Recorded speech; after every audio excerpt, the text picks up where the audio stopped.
Hi everyone, welcome back to my channel. This is Kamau. I'm actually going to be doing a video today on race. It's one of several that I will be doing as we go along on race. On my channel we talk about everything, right? And I'm entitling this Dealing with Your White Friends, because with everything that's been going on, the riots in the US. So we're in June 2020, and in the middle of the COVID lockdown, and there are also race riots going on in the United States.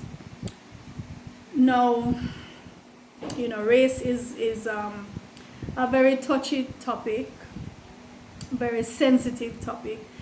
And so, it's something that I want us to discuss and keep discussing so we find our bearings, so that we know where we stand. Now, there is a conversation that I've been eavesdropping on my social media platforms. I have friends, there are white folks on my page. And I have friends who have white folks on their pages, black friends who have white folks on their pages, and I've been seeing them post things, it's almost as if they're apologizing for being offended by the racism that we meet. So it's like they're making posts to say, well, I know that there are good white folks, so this is for the good white folks on my page. This is for my white friends. Don't feel like I don't understand that you are different from the others. So this is the nature of the post that I've been seeing. And I know that is a very delicate issue, because on the one hand, you as a black person, you might have people in your life who are white, and they have never been offensive to you. They have been kind, they have been sweet, and so you're in a dilemma, because you're saying, well, on one hand, here are my fellow blacks being treated this way. On the other hand, here I am, really never really experiencing any blatant racism, and certainly having friends who are not racist, in my opinion. What do I do? How do I keep the balance? So I see several of my friends going through this dilemma. So I'm just gonna throw out some issues. I'm not saying I have the solution to those issues. I'm throwing them out and I'm opening dialogue. And let me stress, I don't debate on social media. So if I open dialogue, it's just for you to express your opinion, and you can listen to mine, and then in your own head see if you can make sense of it and come to some terms on your own, which is what I do. But certainly we're not going to be arguing about it. Air your views as I have aired mine, and then you, in your own small corner, you'll go and see if you can process everything together as I process things in my corner, and move forward, with how you feel you need to move forward. So I'm going to look at a number of emotions that you, as a black person who has white folks in your life, actively in your life, emotions that you probably are going through, trying to make sense of all that's happening, and trying to be fair, trying to be a decent human being. So you might experience resentment towards all whites, because you're saying you have benefited from racism, even if you are not a direct racist. You have benefited from racism, you have benefited from white privilege, directly or indirectly. So historically, blacks have been kept down, denied housing, denied good education, denied access to healthcare, access to good nutrition. And as a result of this, our communities are in the condition that they're in. Conversely, white families have benefited from housing loans, so they are able to get houses in the suburbs and in these communities where their children can thrive. So you, as my white friend, your mother, your grandmother, your grandpa, benefited from this advantage, this white privilege. So even if you were not directly a racist, you benefited indirectly. So there might be that feeling of resentment towards you, and this is, as a white person, this is something you need to understand. So you might be declaring yourself, I'm not a racist, I've never done anything wrong to you. Maybe not you personally, but you have benefited from the wrongs that your ancestors have done. And it will cause blacks to be resentful towards you just on the grounds of that. Confusion is another emotion that blacks might experience, because confusion in your head is like you're saying, okay, on the one hand I'm saying I want peace, I want a peaceful life, I want a peaceful world. So shouldn't I be embracing everybody, no matter what they're doing? Shouldn't I be just all out embracing? I don't want to live in this limbo where I want this, but I have to be doing that, right? So it's like you're confused.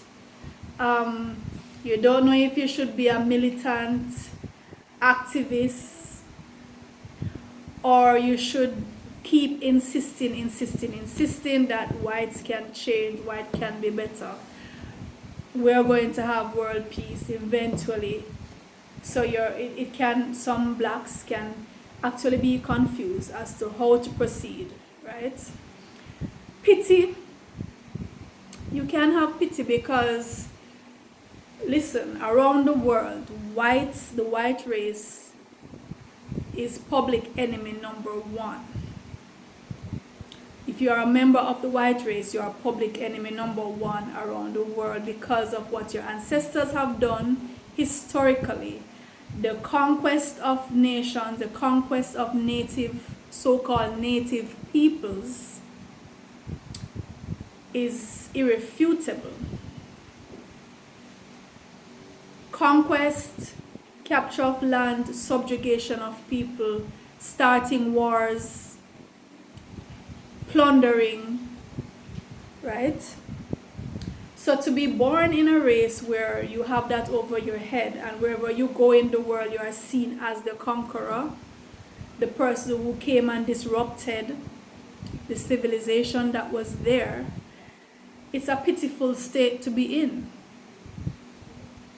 And I've seen, videos of whites, especially teenagers, going through crises where they're saying, why was I born in this race that has this scourge over its head? I don't want to be in this race. So it's a fact. It's a fact that the white race has gone throughout the world and caused this damage, and it's a pitiful condition to be in. You are born, you have inherited it. You have inherited it, and it's something you have to deal with psychologically. Another emotion is concern for the well-being of you as a black person, your children, as well as your friends who are white and their children, and how they're internalizing it, what's this whole thing that's happening, what they're making of it, the friendships that they have, how they're evaluating all of that. It's concerning as an adult to know how are our children processing these things. Guilt is something you might feel, for those white friends that you have who to be kind. You have not experienced them in any other way but kind, supportive, patronize your business more than even how some blacks patronize your business. You might have whites who have always been buying your stuff, always been supporting you, always been opening doors for you. You will feel guilty if you take a stand and say, I want to disassociate with you because of what your people on a whole have done to my people on a whole. So there might be that sense of guilt to say, but this person has done so much for me, has opened these doors for me. Why would I be saying these things about them or their folks, right?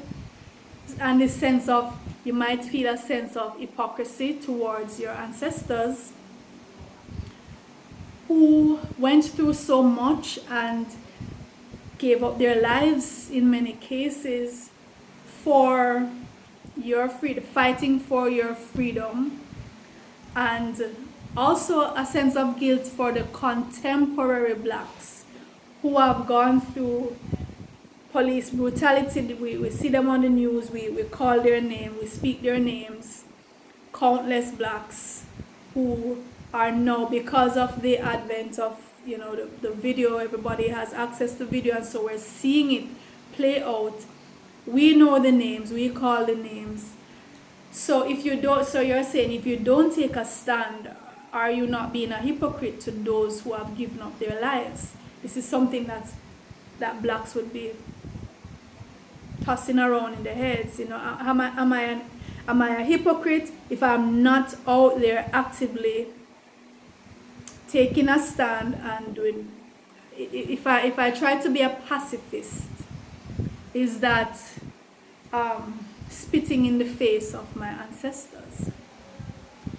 There is a sense of mistrust, even if you say these are my white friends and they have done me nothing wrong. You are looking at the race as a whole and you see what the race has done through history. The experiments on innocent people, the biological warfare, the chemical warfare, the actual warfare with guns and bombs, the Tuskegee experiments with the syphilis, eugenics during the Nazi Germany, all of these things. So you must feel mistrust. And then you want to always have a sense of hope to say somehow nature will resolve things. The song, what the world needs now is love, sweet love, or what we need is a great big melting pot. All these songs that are saying nature will resolve it in some way.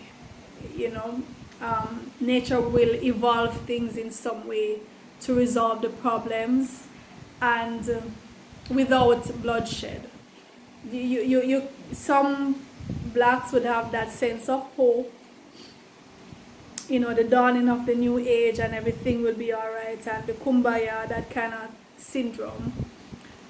So these are emotions. I'm throwing out emotions. If you as a white person have black friends, these are some of the emotions. If you're trying to understand the situation, the racial situation, genuinely trying to understand, these are some of the emotions that some blacks might be experiencing. You're asking yourself, are all whites racist? Is racism innate? Is it something latent where even if there are whites who would go through an entire life without being blatantly racist, suppose their backs are against the wall, suppose they're in a crisis situation, is there something latent inside them that is going to come out where they will turn against you, the same one who has been their friend all their lives? Is it something that is just innate within them, and perhaps in good times it is quelled, but if they must make a choice and if their backs are against the wall, will you be left in the cold if you find yourself on that side of the fence at a time of crisis? What is likely to happen to you? for a black person who would say, well, I love my people, I don't necessarily hate any other race. Because when you love yourself and you embrace yourself, it does not necessarily mean you hate somebody else. You just love your people and want to develop among your people. So if you say, well, I'm going to mate, I've made a decision, I'm going to mate with persons of my race, I'm going to date persons of my race, I'm going to build with people in my race. Don't have to be exclusive in other ways, but for those things, are you necessarily saying, well, other races are unattractive? You're not necessarily saying that, right? They might be attractive, they might be, because I've heard, friends have said to me, right? I remember years ago, one of my friends said to me, you're always going on about black men and you love black men. And, you know, white people aren't all unattractive. You have some really nice looking ones, you know, especially if they're in their teens and in their 20s, they're really attractive. But I'm saying, as a mate, they're not attractive to me. I don't find them attractive in that way. It doesn't mean I'm just saying this is what I like. Somebody else might find something else attractive, right? So because a black person is saying I'm only going to mate within my race, you're not necessarily putting down another race. You're just saying this is where my headspace is at, this is where I want to build. Now the last point I want to make for this video, but we're going to be talking about the issue in other videos. We have to ask ourselves the question, do we really want to exist in an economic bubble as blacks? Because it's all good to talk about, you know, as Garvey would say, back to Africa, build Africa, Pan-Africanism. But in a practical, sensible way, do we want to exist, or can we even exist in an economic bubble? Is it practical? Let's say we go back to Africa. Are we only going to trade among ourselves? Are we only going to develop among ourselves? Will we refuse to have any economic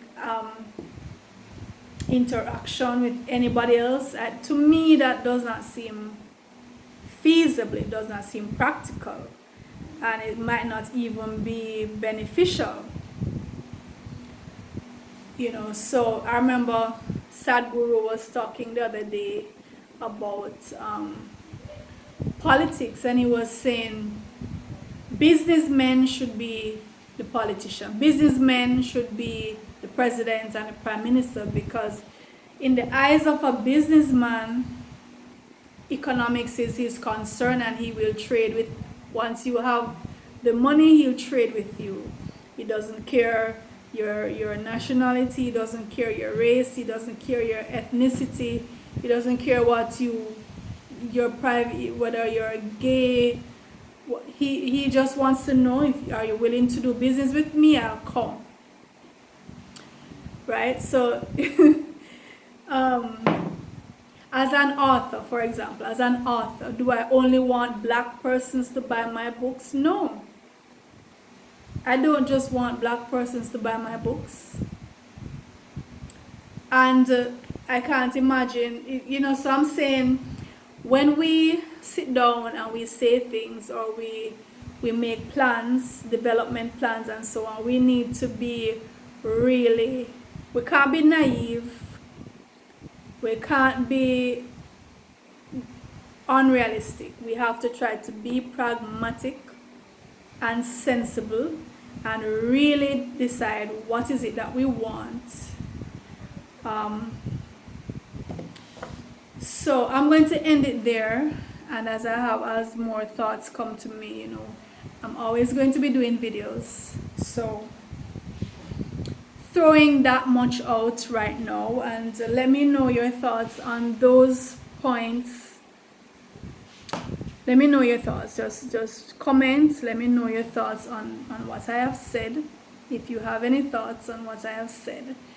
And I'll read your comments and see if they inspire me to say further on these particular topics. So I'll see you next time. Take care. If you haven't subscribed, please do so now.